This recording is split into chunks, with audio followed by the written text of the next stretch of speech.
RH5 Val Gonzales. Come in, Val! Jerry at Anthony, nagbabala ngayon itong si COMELEC Chairman George Garcia sa mga kandidato na maaari pa rin silang masampa ng kaso dahil sa kabiguan nilang magtanggal ng kanilang mga campaign materials sa ginawang pagbisita ni Chairman Garcia dito sa Payatas campsite. Tumambad sa mga opisyales ng COMELEC ang tunay-tuniladang basura na nabaklas dito pa lamang sa Quezon City. Sa record ng Commission on Elections, mahigit 65 tonelada ng basura ang nakuha na ngayon mula sa iba't ibang lugar dito sa buong National Capital Region. Kinalulungkot ng opisyal na mayroon pa ring mga irresponsableng mga kandidato. Paalala ni Garcia, nakasaad sa ilalim ng Republic Act 9006 na dapat 5 araw ay natanggal na mismo ng mga kandidato ang ginawa nilang basura na ikinabit kung saan-saan.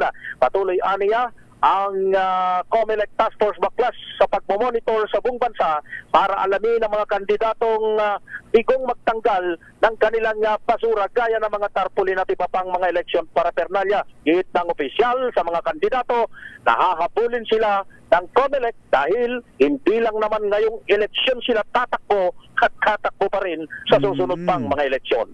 Ako si Val Gonzales, DZRH, una sa Pilipinas, una sa Pilipino. Grabe nga kung batsero yung mga mga tarpaulin, ano?